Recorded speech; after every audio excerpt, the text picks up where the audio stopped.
अब तुम्हारे सब्जेक्ट का इंट्रोडक्शन, तुम्हारा अकाउंटेंसी में सेक्शन ए 60 मार्क्स का आता है, पूरा पेपर 80 मार्क्स का है,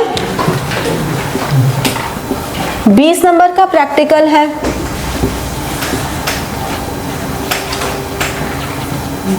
20 नंबर का प्रैक्टिकल है।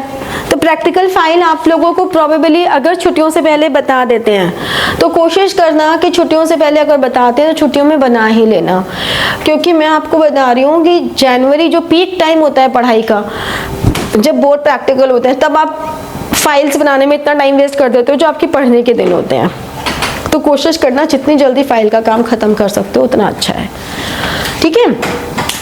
अभी जो 80 मार्क्स है इसमें 60 मार्क्स का सेक्शन ए है जिसमें पार्टनरशिप है जो बुक 1 है, this is your book 1, this is 36 marks, and company that is book 2, that is 24 marks, and section B that is your book 3, that is 20 marks, ठीक है।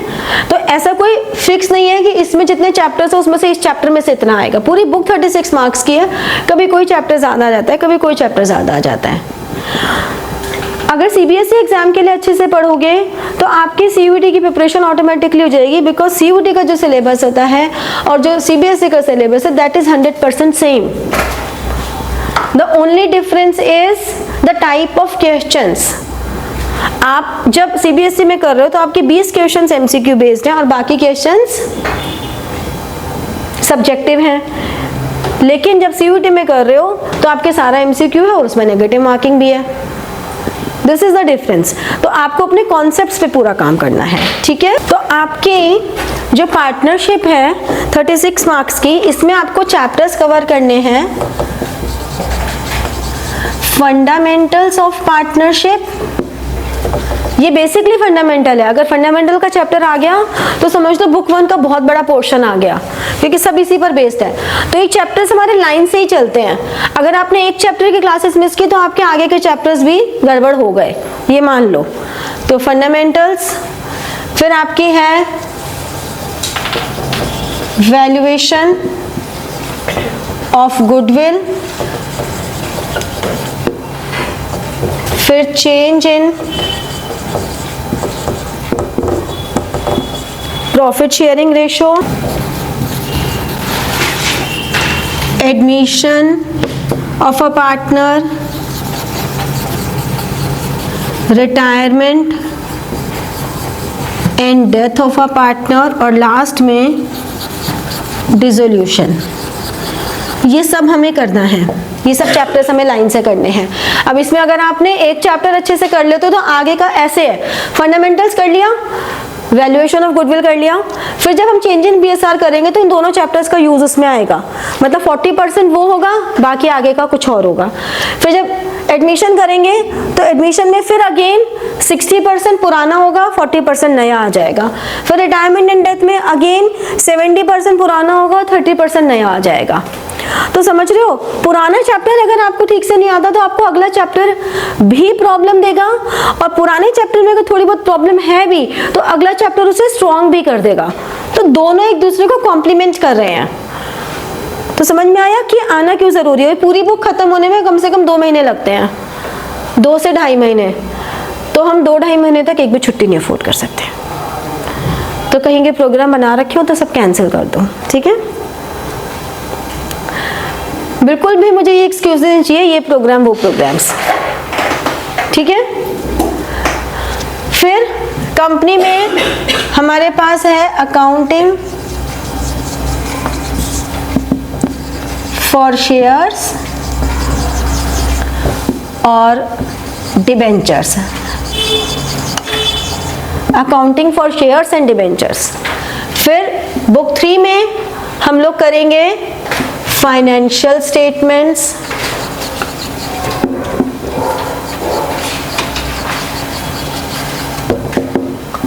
Of company,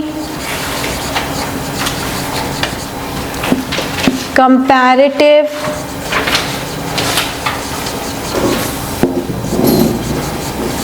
and common size, ये आपको नाम पता होने चाहिए, क्योंकि बड़ी बेवकूफ़ी करते हैं बच्चे।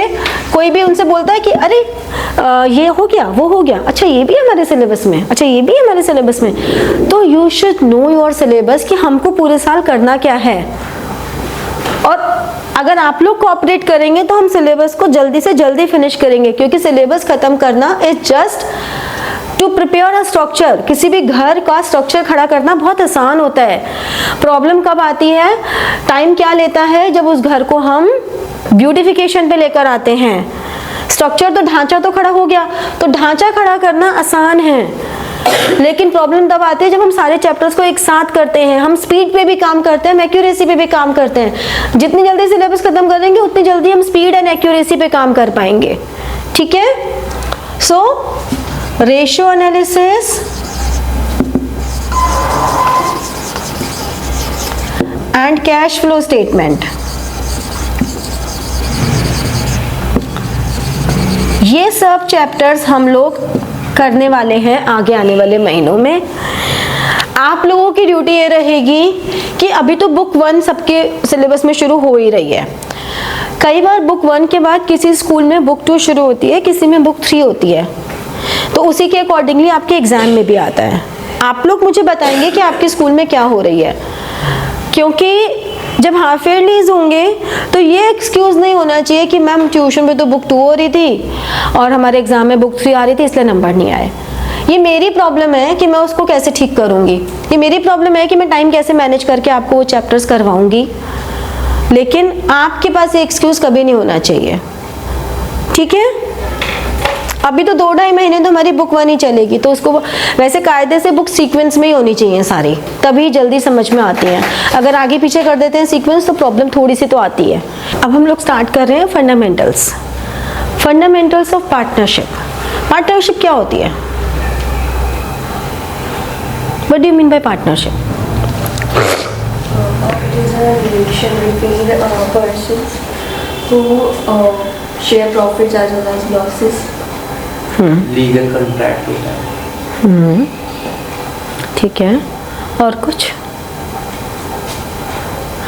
पार्टनरशिप का मतलब है कि एक ऐसा अरेंजमेंट, एसोसिएशन बिटवीन 2 और मोर पर्सन, ठीक है ना, who agreed to run a business and share profits and losses, ये होते हैं ना पार्टनरशिप। अब पार्टनरशिप रजिस्टर्ड भी हो सकती है, नॉट रजिस्टर्ड भी हो सकती है, रजिस्ट्रेशन कंपलसरी नहीं होता है। ठीक है, पार्टनरशिप में पार्टनरशिप डीड कंपलसरी नहीं होती है। पार्टनरशिप डीड का मतलब क्या हुआ? अग्रीमेंट, जो तुमने कहा ना लीगल एग्रीमेंट, तो legal agreement is not necessary. हाँ, अगर आप रजिस्ट्रेशन करवाओगे at that time you must have partnership deed. But हमारा जो पार्टनरशिप एक्ट है 1932, ये क्या कहता है कि पार्टनरशिप डीड क्या है? पार्टनरशिप डीड है एक ऐसा एग्रीमेंट जिसमें each and every relation, all the internal function of any partnership firm is mentioned. ठीक है, इसमें name of partners, addresses, capital contributed bye them, official address of partnership firm, registered office, branch offices, objective of firm. ठीक है, vision क्या है, किस partner को अगर एक्स्ट्रा काम करेंगे तो सैलरी मिलेगी या नहीं मिलेगी, प्रॉफिट शेयरिंग रेशो क्या होगी, ड्राइंग्स कौन कितने निकाल सकता है, अगर कोई लोन देता है तो उस पर क्या होगा, कोई लोन लेता है तो उस पर इंटरेस्ट क्या होगा। Each and every thing in relation to their partnership relation is mentioned in partnership deed। इसीलिए इसे पार्टनरशिप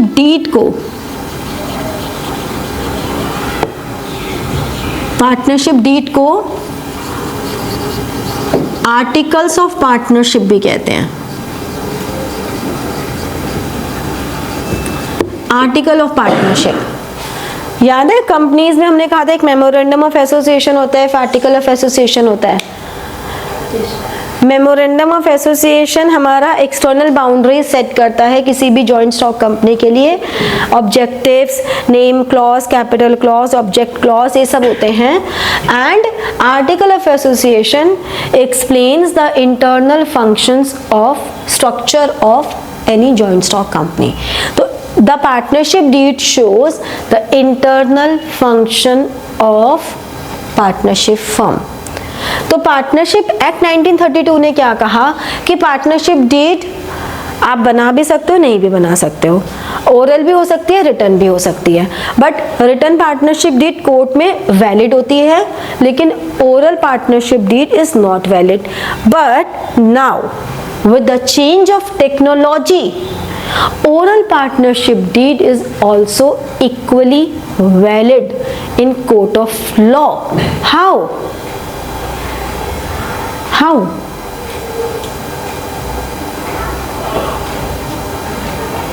कैसे वैलिड है?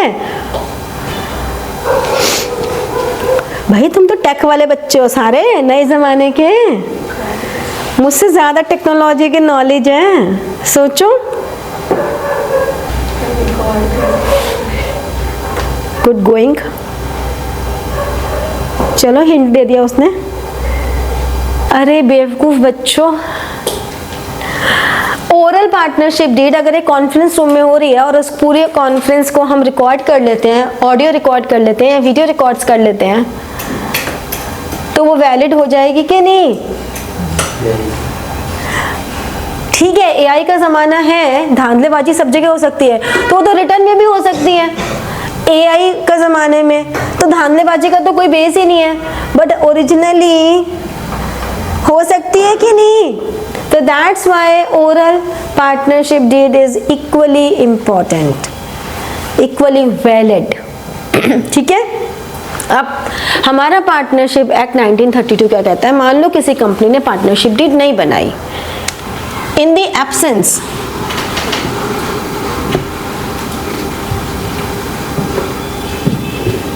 The absence of partnership deed,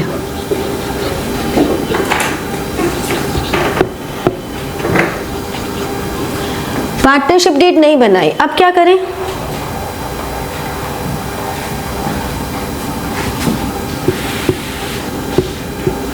सोचो क्या होगा इन आइटम्स का।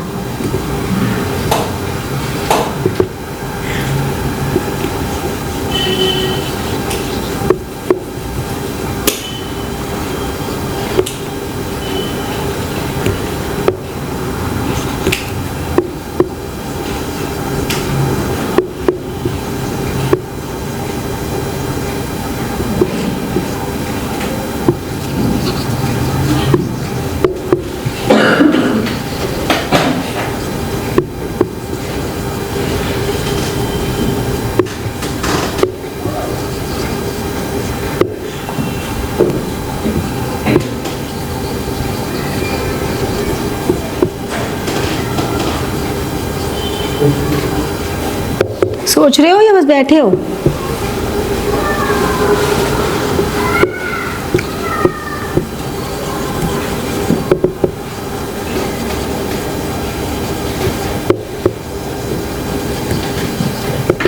हाँ, पार्टनरशिप एक्ट लग जाएगा। तो इन आइटम्स का ट्रीटमेंट बता दो मुझे। I am expecting from you, तुम्हें तो पढ़ाया है मैंने। Interest on loan partner to firm में तो 6% होता है। सिर्फ 6%? हाँ, 6% पर एनम, और बाकी फिर नहीं होता। बाकी इंटरेस्ट ऑन ड्राइंग्स पे नहीं होता और कैपिटल पे नहीं होता। If there is no partnership deed, then interest on capital is not provided. Interest on drawing is not provided. Interest on loan, if loan is given by firm to partner, then no interest. But if loan is given by partner to firm, and that is a liability on the firm, then it is 6% per annum. Salary commission to partner कैसे share कैसे होगी salary? नहीं देते, nil. Profit sharing ratio equal. Equal.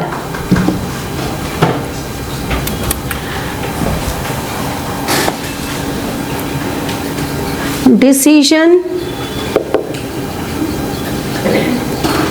related to reconstitution। Reconstitution का मतलब profit sharing ratio में change होना, ये सब एडमिशन, रिटायरमेंट और death.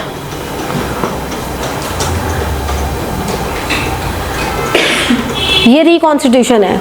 Change in profit sharing ratio पहले सुन लो फिर लिख लेना आराम से। प्रॉफिट शेयरिंग रेशो में चेंज होना, admission of a partner, retirement of a partner, death तो चलो किसी के कंट्रोल में नहीं है।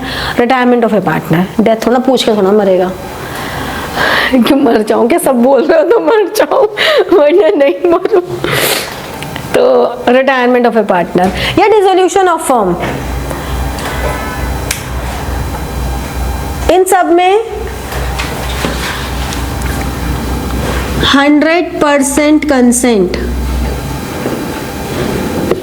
100% consent is required, but for any operational decision,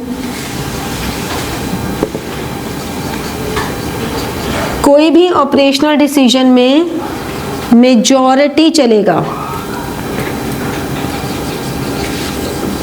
majority decision is required. ठीक है, मतलब हमें इस कस्टमर को सामान बेचना है नहीं बेचना, इस सप्लायर से सामान लेना है इस सप्लायर से सामान लेना है नहीं लेना, हमें इस एम्प्लॉय को रखना है, कोई भी जो ऑपरेशनल डिसीजन है उसमें मेजॉरिटी का डिसीजन आएगा। ठीक है, अब एक और सिनेरियो देती हूँ मैं तुम्हें। ये पीछे वाले 4 पार्टनर्स हैं, ठीक है, तुम चारों पार्टनर्स हो। अब एकांश है बड़ा शातिर आदमी, उसका फाइनेंस बड़ा अच्छा है, तो तुमने उसे बोला कि भाई ऐसा है, सबने काम बांटे हुए ना अपने अपने, तो उसके पास पैसा का हिसाब गया कि भाई अकाउंट, बैंक अकाउंट्स तुम संभाल लो, फाइनेंस तुम संभाल लो। ठीक है, अब उसको पता है कि कब कितने पैसों की कहाँ ज़रूरत पड़ेगी, तो उसने देखा कि हमारे अकाउंट में पड़े 50 लाख रुपए। उसे ये 100% पता है कि आगे आने वाले 3 महीने में हमें इतने पैसे की ज़रूरत नहीं है, तो उसने 10 लाख रुपए, और तुम बड़े अच्छे पार्टनर्स हो, तुम ज़्यादा हिसाब नहीं पूछते, क्योंकि पार्टनरशिप है तो ट्रस्ट तो है ही ना पहले ही। वैसे भी जो पार्टनर्स और पार्टनरशिप फर्म होते हैं, इनका आपस में जो रिलेशनशिप होता है वो म्यूचुअल रिलेशन होता है, एक तरह का एजेंसी रिलेशन चलता है, एक दूसरे के बिहाफ पे सब लोग काम करते हैं, तो म्यूचुअल ट्रस्ट भी चल रहा है। उसने अपना 10 लाख रुपए निकाले और कहीं इन्वेस्ट किया, प्रॉफिट कमाया और प्रॉफिट अपने पास रख लिया और 10 लाख रुपए वापस बैंक में डाल दिए। तो इसने कुछ गलत किया? तुम्हारा को फर्म को तो कोई नुकसान नहीं हुआ, तुम्हें जब पैसे की जरूरत थी तुम्हें मिल गया, तो क्या इसने सही किया? तो उनको बताना होगा, मैंने पैसा इस्तेमाल किया और फिर वो प्रॉफिट भी देना पड़ेगा, है ना? देख कितनी बुलंद आवाज में बोला हाँ। चलो अब हो गया लॉस, तो फिर फर्म में अगर प्रॉफिट ले रही है तो लॉस भी बियर करे? रिस्क तो उसने नहीं लिया। हाँ, उसने पूछा भी नहीं, फर्म ने नहीं लिया, उसने पूछा भी नहीं कि भाई मैं पैसा इन्वेस्ट कर दूं कि नहीं कर दूं। इन्वेस्टमेंट फर्म के नाम से होती तो फर्म का लॉस होता, फर्म का प्रॉफिट होता। बट जब वो इन्वेस्टमेंट उसने बिना पूछे की, तो व्हेन इट डिस्क्लोज्ड, तो only profit goes to firm but loss goes to that particular partner. ठीक है, ये पॉइंट क्लियर हुआ?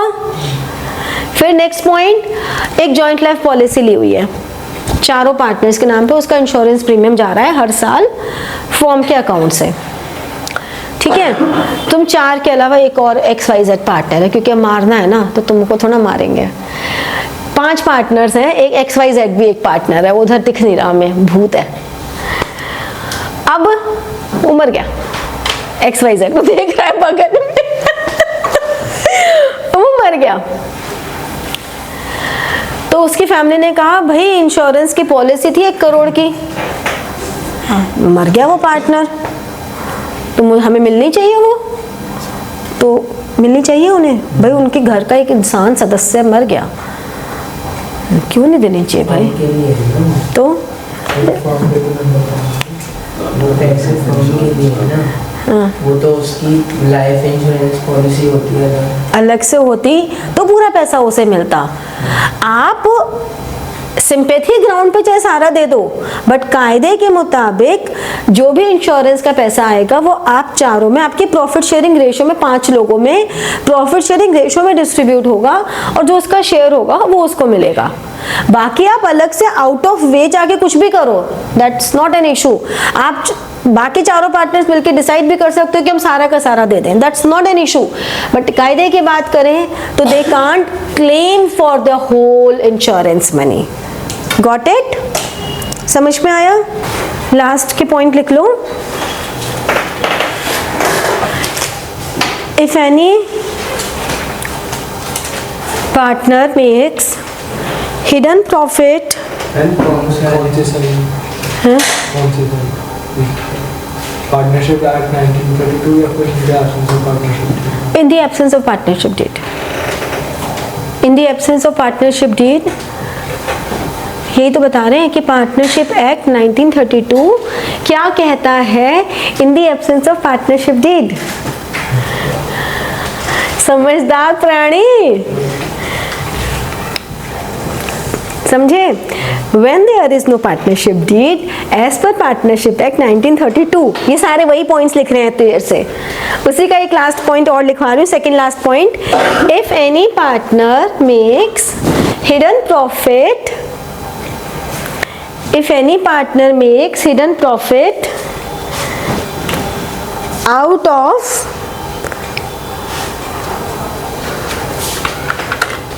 firm's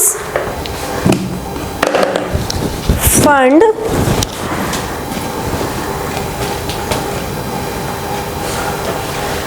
out of firm's fund, then on disclosure,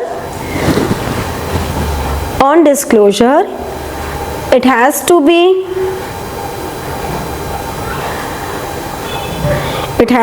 deposited with the firm. It has to be deposited with the firm. But loss is to be borne by partner.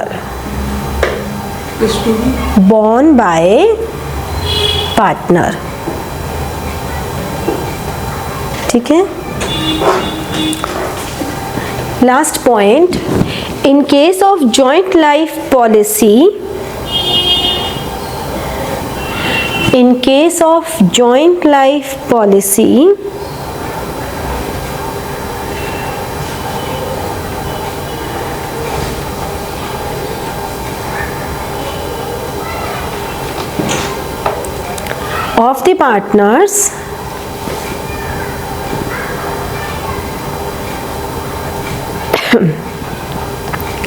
of the partners, it matures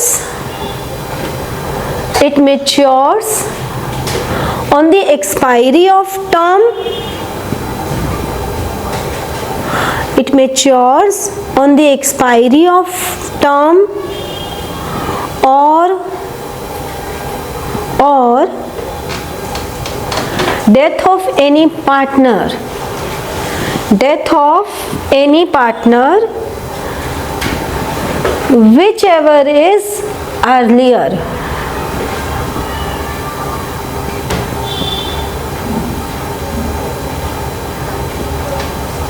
Whichever is earlier. ठीक है? In this case, the maturity amount is distributed. Maturity amount is distributed among partners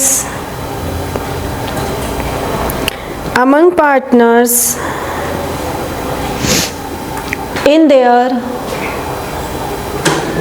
profit sharing ratio. देखो एक बहुत ही इसमें थोड़ा सा controversial topic है कि पार्टनरशिप एक्ट के लिए हमारे पास आया 1932, ठीक है। तो 1932 ने कहा कि जो मैक्सिमम नंबर ऑफ पार्टनर्स हैं वो आपके 20 हो सकते हैं, ठीक है। मिनिमम तो हर एक में ही 2 हैं। और पार्टनरशिप एक्ट 1932 ने ये भी कहा था कि अगर बैंकिंग बिजनेस हो तो 10 होने चाहिए, नॉन बैंकिंग बिजनेस हो तो 20 होने चाहिए। लेकिन फिर बाद में पार्टनरशिप एक्ट हटाया नहीं गया, कंपनीज एक्ट 2013 आया, उसमें ही एलएलपी इंट्रोड्यूस कर दी गई, लिमिटेड लायबिलिटी पार्टनरशिप। तो अगर कोई फर्म पहले की बनी हुई है वो यहाँ पे रजिस्टर्ड है तब तो बात और है, लेकिन अब जितनी भी फर्म्स बनती हैं वो मोस्टली इसी के अंडर में बनती हैं। इसके हिसाब से भी जब इन्होंने इंट्रोड्यूस किया तो इन्होंने कहा मैक्सिमम नंबर ऑफ पार्टनर्स 100 होने चाहिए। बट बाद में इन्होंने सेक्शन 464 में ये बोला कि 50 मैक्सिमम हो सकते हैं। एंड कंपनीज मिसलेनियस रूल्स 2014 ने भी रूल 10 के अंडर में बोला कि 50 पार्टनर्स मैक्सिमम हो सकते हैं। तो लिमिटेड लायबिलिटी पार्टनरशिप। तो अब आपको ध्यान क्या रखना है, अगर MCQs में ऐसे पूछा जाता है the maximum number of partners as per partnership act 1932, तो इट इज 20। ऑल्दो आपकी न्यू एडिशन में ये लिखा हुआ है कि पार्टनरशिप एक्ट ने maximum number of partners specify ही नहीं किए हुए हैं, जबकि ऐसा नहीं है, उन्होंने स्पेसिफाई किए हुए हैं और उसमें कोई चेंज नहीं आया है। वो उन्होंने इसलिए कर दिया क्योंकि बहुत कंफ्यूजन हो जाती थी, 20 है, 100 है, 50 है, आपको 50 ही रखना है। बट आपको बहुत केयरफुल रहना है कि क्वेश्चन में कहीं पार्टनरशिप एक्ट 1932 तो नहीं लिखा। आपसे इन जनरल अगर बोला जाए कि how many partners in a partnership firm have maximum number of partners, तो यू ऑलवेज राइट 50। अगर ऑप्शन हो 20, 50, कुछ भी नहीं बोला कि किसके अकॉर्डिंगली, तो 50। या अगर आपको MCQs में ये भी आ जाते हैं कि the maximum number of partners are 50 as per companies miscellaneous rules 2014 और रूल 10, ये इंपॉर्टेंट है। कंपनीज एक्ट 2013 सेक्शन 464, ये इंपॉर्टेंट है टू लर्न, आपको ये लर्न करना ही करना है क्योंकि MCQs में आ जाता है। थ्योरी का क्वेश्चन अलग से नहीं आता लेकिन MCQs में आ जाता है, ठीक है। ये समझ में आया पक्का? तो आज का टॉपिक हमारा इतना ही होगा, इसके बाद क्वेश्चंस की प्रैक्टिस रहेगी अब, ठीक है।